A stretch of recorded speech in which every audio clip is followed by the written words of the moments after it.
The room went dead quiet the moment I walked through those double doors. My brother froze mid-sentence. My aunt's coffee cup stopped halfway to her lips. And my father, the man who hadn't looked me in the eye in 11 years, he actually laughed. A short, sharp sound, like I'd just told a bad joke at the wrong funeral. My mother didn't laugh. She closed her eyes and shook her head slowly, the way she always did when she thought I was embarrassing the family. I was wearing my army dress uniform, every ribbon in its rightful place, every brass button polished the night before in a motel room 6 miles down the road. The uniform I hadn't worn since the ceremony in Washington, folded carefully in the back of my truck for 3 days while I drove across 4 states, not sure until the last possible moment whether I'd actually put it on. I put it on. The estate attorney, a quiet man named Mr. Dalton who wore bifocals and a brown tie, looked up from his papers. His expression didn't change, but something behind his eyes shifted a small, careful recognition. He straightened in his chair. Nobody else in that conference room knew what they were looking at, but Mr. Dalton did. My name is Sarah Calloway. I grew up in Harlan County, in the eastern corner of Kentucky, where the mountains press in close and the roads curve so sharp you can lose a whole afternoon just trying to get somewhere. My father ran a hardware store that his father built with his own hands. My mother taught Sunday school and made the best apple stack cake in 3 counties. My brother, Derek, was 4 years older than me and had been the center of every family story for as long as I could remember. I was the afterthought, the quiet one, the girl who read too many books and asked too many questions and didn't seem to understand that some things were simply the way they were. When I was 17, I told my father I wanted to go to West Point. He looked at me across the dinner table like I'd suggested something vaguely offensive. "That's not realistic, Sarah," he said, and went back to his pork chops. My mother said nothing. Derek smirked. I applied anyway. I got in. My father told the neighbors I was attending a state school on a scholarship. He wasn't lying exactly. West Point is tuition-free, and it is, technically, a state institution, but he never once said the words West Point out loud to anyone in Harlan County, not in 4 years. I know because I asked around. I graduated in May, commissioned as a 2nd lieutenant in the Army Medical Service Corps. My parents did not attend the ceremony. Derek said he couldn't get off work. My mother sent a card with a $20 bill inside, the same kind she'd been sending for birthdays since I was 8. I told myself it didn't matter. I had a mission. I had work to do. I deployed to Afghanistan 8 months later. The thing people don't understand about military medicine in a combat zone is that it doesn't look like anything you see on television. It's not clean. It's not quiet. There's no soundtrack. There's just the work, and the weight of it, and the particular kind of focus that settles over you when the alternative to focus is something you can't afford to think about. I served 2 deployments. I came back the 2nd time with a commendation I hadn't asked for, and a clarity about what mattered that I hadn't expected. What mattered was the work. What didn't matter, or what I'd convinced myself didn't matter, was the silence from home. My father called once in 6 years. It was to tell me that Grandpa Calloway had died and that the farm, 43 acres of hill land and creek bottom in the eastern part of the county, had been left to the family. He said it in a way that made clear he didn't consider me part of that equation, or at least not an important part. Derek's going to handle things, he said. Since he's here, I'm a little busy, I said. Right, he said. There was a pause. Stay safe. He hung up before I could respond. I found out about the will reading from my cousin Patty, who texted me out of nowhere on a Thursday afternoon while I was in the middle of a training exercise at Fort Campbell. Your dad's lawyer sent letters. Readings next Saturday. You coming? I stared at the message for a long moment. My father had been sick for 2 years. I knew that. Congestive heart failure. The same thing that took his father. He hadn't told me himself Patty had, and when I'd called to check on him, my mother had answered and said he was resting and couldn't come to the phone. I'd sent a card. I didn't know if he'd read it. He passed on a Tuesday in March. Patty texted me that too. I drove to Kentucky for the funeral. Stood in the back of the church in civilian clothes because I didn't want to make it about me. Didn't go to the graveside. Drove back to Fort Campbell that same night. Now, 3 weeks later, there was a will reading. A formal one, with an attorney, which meant there was something specific to be read. Something that required everyone in a room at the same time. I booked a motel room in Harlan for Friday night. I didn't decide about the uniform until Friday at 11 p.m., sitting on the edge of a motel mattress with the garment bag lying across the chair in the corner. My father had spent my entire adult life pretending I was something less than I was. He'd told people I went to a state school. He'd told them I worked somewhere in the medical field. He'd told Derek, apparently, that he worried about me not in a tender way, but in the way you worry about a problem you can't solve. I thought about all of that for a long time. Then I unzipped the garment bag. There were 9 people in the conference room at Dalton and Associates that Saturday morning.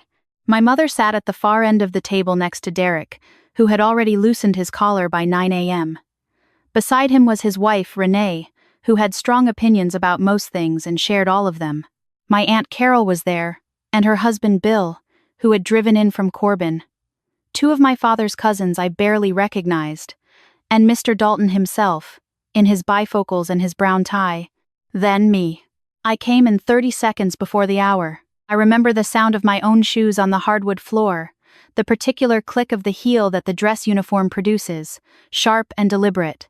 The room was mid-conversation when I pushed open the door. The conversation stopped. Derek looked at me, and then looked away, and then looked back, his expression cycling through confusion, irritation, and something that landed closer to contempt. "You've got to be kidding me," he said. Not quite under his breath. My mother closed her eyes. My father's cousin, the one I didn't know well, Harold, leaned over and whispered something to his wife. She whispered back. My Aunt Carol said carefully, "Sarah, you look..." She didn't finish. I sat down in the empty chair across from my brother, set my hands flat on the table, and looked at Mr. Dalton. "I'm sorry I'm late," I said. "Shall we begin?" Mr. Dalton cleared his throat and opened the folder in front of him. The will itself was straightforward in most respects. The house and its contents to my mother, which surprised no one. The hardware store which Derek had been managing for 3 years already formally to Derek. The truck, the savings account, the fishing equipment, specifically itemized, which almost made me smile because it was so completely my father. Then Mr. Dalton paused. He took off his bifocals, cleaned them with the cloth from his breast pocket, and put them back on. "The property," he said. "The Callaway farm, 43 acres, including the creek bottom parcel added in 1987. Derek sat up straighter. This was what he'd come for, I understood. He'd already told Renee, who'd told Patty, who'd told me, that he planned to sell the eastern parcel to a developer who wanted to put in a small subdivision. He had buyers. He had numbers. He had a plan. "This is where things become somewhat particular," Mr. Dalton said. He looked up and, for just a moment, his eyes found mine. "Your father left detailed notes for me regarding this portion of the estate. He asked that I read them verbatim." Renee shifted in her seat. Derek's jaw tightened almost imperceptibly. Mr. Dalton began to read. My father's voice on paper was not what I expected. It wasn't the voice I grew up with. The flat, practical cadence of a man who said only what needed saying and considered anything more a form of weakness. The voice in those notes was slower, older. It had something in it I'd never heard from him in person. He wrote about the farm the way people write about something they know they're losing. He wrote about his own father building the barn in 1962, hauling timber down from the ridge by hand. He wrote about the creek and the way it ran clear in April after a hard winter. He wrote about the particular quality of the light in the evenings when you stood on the high field and looked west, and how his mother used to say it looked like the world was being forgiven for something. And then he wrote about me. I was not prepared for that. "My daughter Sarah," Mr. Dalton read, and the room shifted almost physically, "has always been more than I knew how to talk about. That's not an excuse. It's the only honest thing I can tell you. She asked for things I didn't understand, and went after them in ways I didn't recognize, and I made the mistake, more than once, of treating what I didn't understand as something to be discouraged." Derek was very still. My mother had opened her eyes. She was looking at the table. "What I know now," Mr. Dalton continued reading, "and what I should have said out loud while I still had the chance to say it, is that I've known for years what Sarah did over there. I knew about the deployment. I knew about the commendation. I knew because Colonel Barnes, who is from Whitesburg and whose nephew works at the hardware store, told me one afternoon when I wasn't expecting it, and I had to go into the back room for a while after. I felt something tighten in my chest. I never told her I knew. I was ashamed of that. And then I was ashamed of the shame. And then too much time passed, and I didn't know how to cross the distance I'd made. That's the kind of man I was. I'm hoping to have been better than that by the time she reads this, but I'm not certain I managed it." Aunt Carol made a small, soft sound. "The farm goes to Sarah. All of it. The deed will transfer in full, no conditions. She'll know what to do with it. She always knew more than I gave her credit for. The silence that followed was the loudest silence I have ever sat inside. Derek stood up. He didn't storm out, he was too controlled for that, but he stood up very deliberately and walked to the window and stood with his back to the room. Renee said, There has to be something procedural here. Something, and then stopped when Mr. Dalton looked at her over his bifocals with an expression that communicated, gently but completely, that there was not. My mother was crying. Not loudly. She never did anything loudly, but the tears were moving down her face and she wasn't trying to stop them. I sat very still with my hands flat on the table, in my dress uniform with every ribbon in its place, and I breathed. Mr. Dalton closed the folder. He looked at me directly and said, "There is one more thing. Not part of the will itself, but enclosed with it." He slid a sealed envelope across the table. My name on the front, in my father's handwriting. I picked it up, held it, didn't open it. "I'll give the room a few minutes," Mr. Dalton said, and walked quietly out. Derek turned around. He looked at me at the uniform, at the envelope in my hands, and I could see him working through something. Derek had always been the kind of person who kept his arguments organized, who didn't say anything until he knew how it landed. "You didn't have to wear that," he said. "I know." It feels like he stopped. Like what? He didn't answer right away. He looked at the window, at the morning light coming through the parking lot view. "Like you came here to make a point." "I came here for a will reading," I said. "I wore this because it's who I am.